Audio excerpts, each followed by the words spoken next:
Hello sir, security बोल रहा हूँ। सॉरी आपको जगा दिया। वो अचानक मिस्टर कुमार ऑफिस में आ गए। हमने पूछा आपको क्या चाहिए तो कुछ बोले नहीं। समझ में नहीं आ रहा हम क्या करें सर। कुछ करने की जरूरत नहीं, जैसे है रहने दो।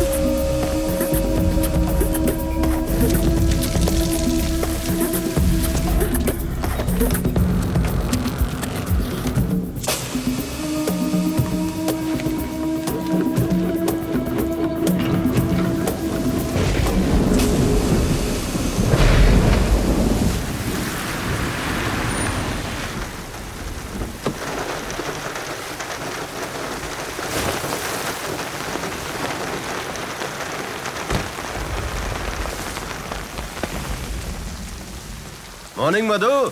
मॉर्निंग। आईडी कार्ड है क्या? आईडी कार्ड ये है ना। देखो ना, यूक्रेन में हालत बद से बदतर होती जा रही है। पहले ये उतारो।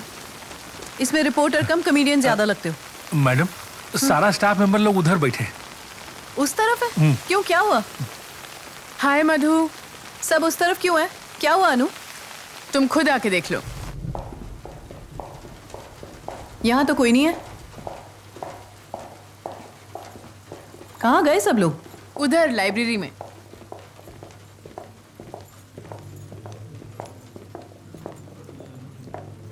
हेलो, काम वाम कर लो जरा।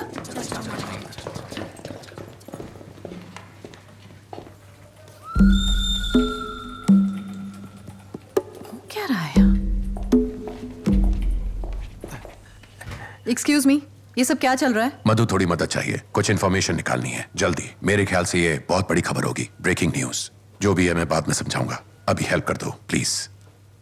कलेक्टर रहमान के मर्डर के केस की जितनी भी डिटेल्स निकालिए, और पिछले 5 साल में एनसीआर में हुए सारे मर्डर केस के डिटेल्स, कातिल का बैकग्राउंड, परिवार, एज, उनके स्टेटमेंट्स, सब 2 घंटे में चाहिए। निकाल के दीजिए जल्द से जल्द, अभी बिल्कुल टाइम नहीं है। लेकिन इतने सारे डिटेल्स अभी के अभी कैसे निकालूं मैं? मधु प्लीज किसी तरह करके दो। अधिराज सर, इनके साथ लग जा, बहुत जरूरी है। हो जाएगा। यस। ये तो मेरा लैपटॉप है ना? हाँ जी। पासवर्ड? मुश्किल नहीं था, प्लीज वो इंफॉर्मेशन निकालो।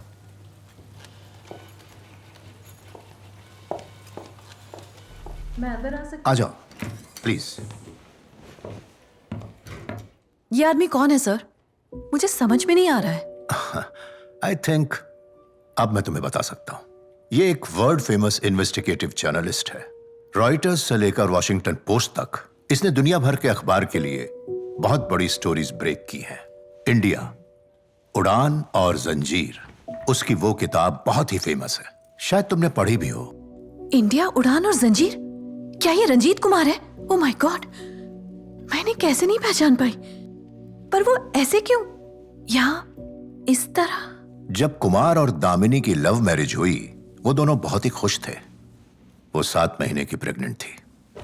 तब कुमार एक इंपॉर्टेंट स्टोरी कवर करने के लिए तिब्बत बॉर्डर चला गया। इधर दामिनी उससे पहले लेबर पेन में चली गई और उसके पास उस समय कोई नहीं था। अस्पताल तक पहुंचने में देर लग गई और दामिनी बच नहीं पाई। बिटिया यानी आरुषि बच गई। अगर उस दिन कुमार उसके साथ होता तो दामिनी बच जाती। इस तरह दामिनी की मौत ने उसे आत्मग्लानि में डुबो दिया। बस इस ख्याल ने कि अगर वो होता तो बच्ची बिन मां के नहीं पलती, उसने उसे खोखला कर दिया। उसे खुद से नफरत हो गई। उसकी जिंदगी शराब में डूब गई। उसे भुलाने के लिए वो शराबी बन गया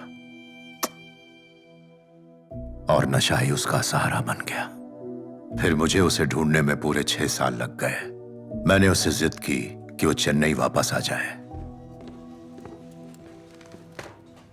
सर, कपड़े बदल लीजिए। जरूरत नहीं सर, अपने लिए नहीं, हमारे लिए समझा कीजिए।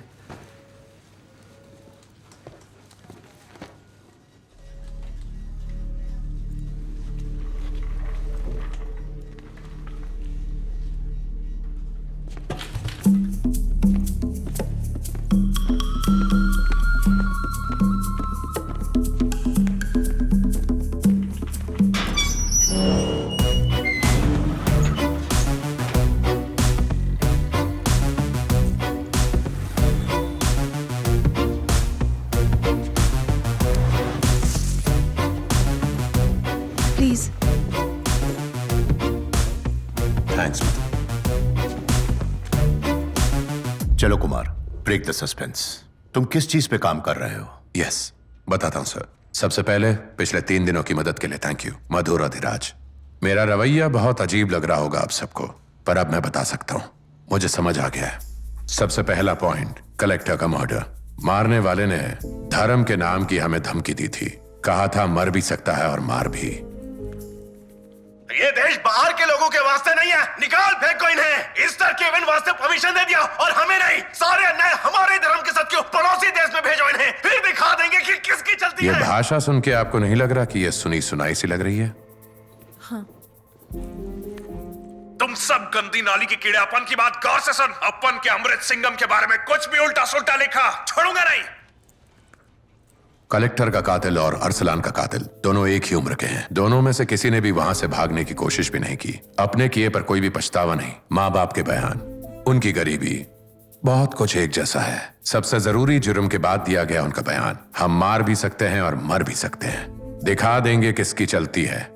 ये समानताएं महज इत्तेफाक लग सकती हैं, कोइंसिडेंस, लेकिन कितनी बार मैंने ये समानताएं एक और केस के साथ जोड़ी और सोचने लगा। क्या एक और कत्ल? हाँ, मेरे ज्वाइन करने के बाद मैं एक मीटिंग में बैठा था। तब आप मसाला किंग राजीव रेड्डी की कत्ल की कवर स्टोरी डिस्कस कर रहे थे, याद है? हाँ याद है, मैंने कवर किया था। वही पैटर्न इधर भी था। कातिल कभी बाद में जाकर पुलिस स्टेशन में सरेंडर करते हैं, पर कत्ल के बाद वहीं खड़े रहना, यह कितनी बार देखा आपने? रेड्डी केस में भी वही हुआ। मौका वारदात पर गिरफ्तार मतलब सब खत्म। ना बेल ले सकते हो, ना ढंग का वकील रख सकते हो। यहीं हमारा काम शुरू होता है। इसी पैटर्न पर 3 केसेस हो चुके हैं। सब पर स्टोरीज की है हमने, पर किसी ने भी इस तालमेल पर गौर नहीं किया। एक अच्छा पत्रकार होने के लिए सबसे ज्यादा जरूरी है पार की नजर। हमें वो दिखता है जो दूसरों को नहीं दिखता। मसलन एक पुलिस वाला सिर्फ अपने इलाके के बारे में ही जानकारी रखेगा। एक डॉक्टर अपने हॉस्पिटल में आए मरीजों के बारे में ही सोचेगा, और ऐसा ही चलता रहता है। पर एक जर्नलिस्ट को पूरी तस्वीर दिखनी चाहिए, शहर, राज्य, देश और पूरी दुनिया की तस्वीर, कि क्या कोई पैटर्न है। और फिर छपती है वो खबरें जो इतिहास बदल देती हैं। मुझे लगने लगा कि यहां भी कुछ ऐसा ही हो रहा है। चलो वो सब बाद में। इन 3 कत्लों को एक ही नाम दिया जा सकता है, हेट क्राइम।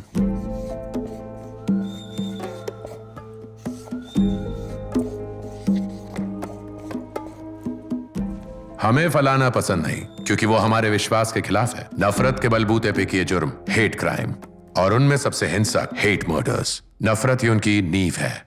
एक मजहब का दूसरे मजहब के साथ, एक कौम का दूसरे कौम के खिलाफ। नफरत आजादी के खिलाफ, संस्कृति को बचाने के नाम पर। एक एक्टर के फैंस को भिड़ाते हैं दूसरे एक्टर के फैंस से।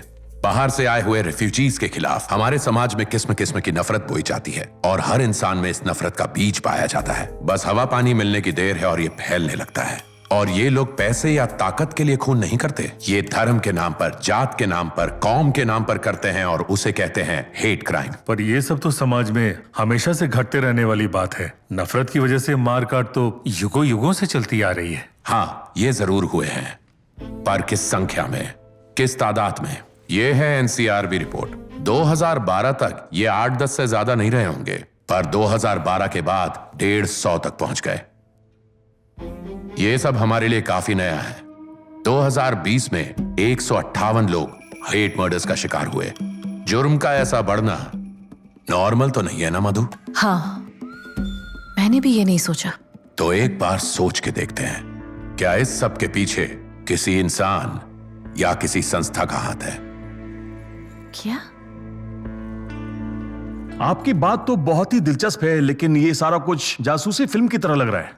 हाँ, सही कह रहे हो। शर्लॉक होम्स की एक बहुत मशहूर लाइन है, सारी इम्पॉसिबिलिटीज हटाने के बाद जो भी बच जाए, चाहे कितना भी अजीब हो, वही पॉसिबल है। सारी इम्पॉसिबिलिटीज हटाने के बाद हमारे सामने जो रह जाएगा वही सच है। कोई इंसान या संस्था इन कत्लों के पीछे है, ये मुझे सिर्फ सोचकर या पढ़कर नहीं लगा। इसके पीछे मजबूत कारण है। जब से मैं यहां आया हूं, एक आदमी मेरा पीछा कर रहा है। अभी भी वो बाहर ही खड़ा है। इसलिए मुझे लगा कि अरसलान के केस में कुछ झोल है। आप जो ये कह रहे हैं, यकीन है आपको? यस। यहाँ किसी को भी नहीं पता था कि आप आ रहे हो। यहाँ तक कि बिलाल सर तक को नहीं पता था। तो फिर उस आदमी को कैसे पता चला कि आप यहां आने वाले हो? शायद वो आप पर नजर नहीं रख रहा था, वो इस ऑफिस पर नजर रखे हुए था। शाबाश, यही मेरा पॉइंट है।